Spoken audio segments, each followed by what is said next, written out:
শিক্ষামন্ত্ৰী মহোদয় দৰমহা দিয়াত দেৰি হোৱাৰ বাবে আমি প্ৰতিবাদ কৰা নাই। আমি প্ৰতিবাদ কৰিছোঁ দৰমহা দিয়াৰ প্ৰক্ৰিয়া সলনি কৰাৰ বিৰুদ্ধেহে। কিয় মিছা মাতিছে, কিয় অন্যায়ভাৱে আমাক দৰমহা দিয়া হৈছে? এনে মন্তব্যৰে এতিয়া সামাজিক মাধ্যমত শিক্ষামন্ত্ৰীৰ বিৰুদ্ধে ক্ষোভৰ বহিৰ্প্ৰকাশ ঘটিছে। চৰকাৰে কোৱাৰ দৰেই SNA স্পৰ্শ মডুলেৰে দৰমহা পালে SRD শিক্ষকসকলে। ইয়াৰ পাছত শিক্ষামন্ত্ৰীৰ ভাষ্য, এই ভাষ্যত পূৰ্বে দি অহা আশ্বাসৰ পুনৰাবৃত্তি। আমি তেওঁলোকক SNA স্পৰ্শত আমি নাৰাখোঁ। SNA স্পৰ্শৰ পৰা উলিয়াই তেওঁলোকে আগতে যি ধৰণে দৰমহা তেওঁলোকে পাই আছিলে, নিয়মীয়া অৰ্থাৎ বাকী নিয়মীয়া শিক্ষকসকলে যেনেধৰণে দৰমহা পায়, একেধৰণে SRDৰ পৰা নিয়মীয়া হোৱা শিক্ষকসকলেও যাতে একেধৰণে দৰমহা পায়, তাৰ সিদ্ধান্ত বিভাগে গ্ৰহণ কৰিছে আৰু বিভাগে সেইটো কাৰ্যকৰী কৰোঁতে হয়তো কেইটামান দিন সময় লাগিব। কাৰণ আমাৰ গোটেই ভাৰতবৰ্ষত বৰ্তমান ট্ৰেজাৰী ফিনেন্সিয়েল ষ্ট্ৰাকচাৰ, তাৰ আৰ্কিটেকচাৰটোৰ কিছু সাল সলনি হৈছে। তাৰ লগত খাপ খুৱাই আমি সেইখিনি কৰিম।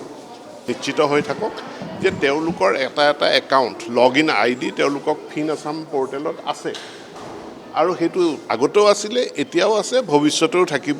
আৰু তাৰ পৰা তেওঁলোকে যিখিনি সা সুবিধা পাব লাগে সেইখিনি সা সুবিধা তেওঁলোকে পাই থাকিব। কিন্তু শিক্ষামন্ত্ৰীৰ আশ্বাসৰ বিপৰীতে সামাজিক মাধ্যমত ক্ষোভ, হতাশা SRD শিক্ষকসকলৰ। শিক্ষামন্ত্ৰীক পোনপটীয়াকৈ প্ৰশ্ন, কিয় মিছা কথা কৈ আছে? মূল প্ৰসংগটো পুনৰ উনুকিয়াব বিচাৰিছোঁ।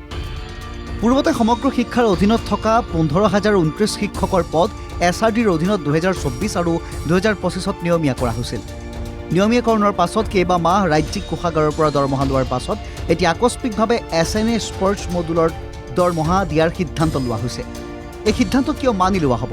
শিক্ষকৰ পোনপটীয়া প্ৰশ্ন। কিয় এই সিদ্ধান্ত ল'বলৈ বাধ্য হৈছে শিক্ষা বিভাগ? দৰাচলতে কেন্দ্ৰীয় চৰকাৰে সমগ্ৰ শিক্ষাৰ যি পুঁজি যোগান ধৰি আহিছে, তাৰ সঠিক ব্যৱহাৰত অধিক স্বচ্ছতা অনাৰ বাবে প্ৰযুক্তিগত সংস্কাৰ সাধন কৰিছে। এই সংস্কাৰ সাধনৰ অংশ SNA অৰ্থাৎ ছিংগল নডেল এজেঞ্চি। কেন্দ্ৰীয় চৰকাৰে সমগ্ৰ শিক্ষাৰ অধীনত 25,296 শিক্ষকৰ বাবে গড় হিচাপত 15,147 টকাকৈ অনুমোদন জনাইছে। SRDৰ জৰিয়তে 15,029 শিক্ষকক অসম চৰকাৰে ইতিমধ্যে নিয়মীয়া কৰিছে। কিন্তু এই নিয়মীয়াকৰণৰ খবৰ হয়তো কেন্দ্ৰীয় চৰকাৰক দিয়া হোৱা নাই। সেইবাবে বৰ্তমানো এই শিক্ষকসকলৰ নামত কেন্দ্ৰীয় পুঁজি আহি আছে।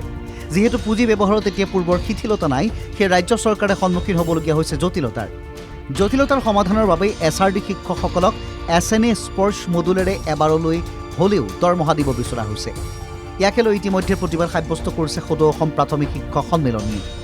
জিলাই জিলাই অৱশ্যে আজিৰ দিনটোত শিক্ষা বিষয়া আৰু আৰক্ষীক দৰমহা বিষয়ত অভিযোগ দিয়া হৈছে। 12 আগষ্টৰ পৰা ঘোষণা কৰিছিল অনিৰ্দিষ্টকালীন ধৰ্মঘটৰ। এনে অৱস্থাত শিক্ষামন্ত্ৰীৰ আহ্বানত মঙলবাৰে পুনৰ সন্মিলনী আৰু শিক্ষামন্ত্ৰীৰ বৈঠক অনুষ্ঠিত হয়। বৈঠকত সন্মিলনীয়ে নিজৰ দাবী উত্থাপন কৰে আৰু এই দাবীৰ সৰহভাগেই মন্ত্ৰী ৰণোজ পেগুৱে মানি লোৱা হ'ব বুলি কয়। যিহেতু আলোচনালৈকে নিমন্ত্ৰণ কৰিছে, আমি আলোচনাত গৈ উপস্থিত হৈছিলোঁ আৰু আলোচনাত উপস্থিত হোৱাৰ পিছত আমি যিটো মূল বিষয় যে আমি SNA স্পৰ্টছ যিটো মডিউল আছে, এই মডিউলৰ পৰা আমাক SRDৰ শিক্ষকসকলক দৰমহা দিব নালাগে, আমি নলওঁ বুলি যিটো কোৱা বিষয়, এই বিষয়টোৰ ক্ষেত্ৰত শিক্ষামন্ত্ৰী মহোদয়ে ক'লে যে আমি এই SRDৰ শিক্ষকসকলক এই মডিউলৰ পৰা সম্পূৰ্ণৰূপে দূৰত ৰাখিম আৰু তেওঁলোকৰ দৰমহা আগতে যেনেকৈ আছিল সেই ধৰণে আমি দিয়াম। আমি লগতে এই কথাটোও ক'লোঁ যে ইতিমধ্যে আজি যিটো দৰমহা সোমাল, এই দৰমহাটোৱে আমাক নিশ্চিতভাৱে বিসংগতি কৰিব, শিক্ষকসকলক অসুবিধা পেলাব।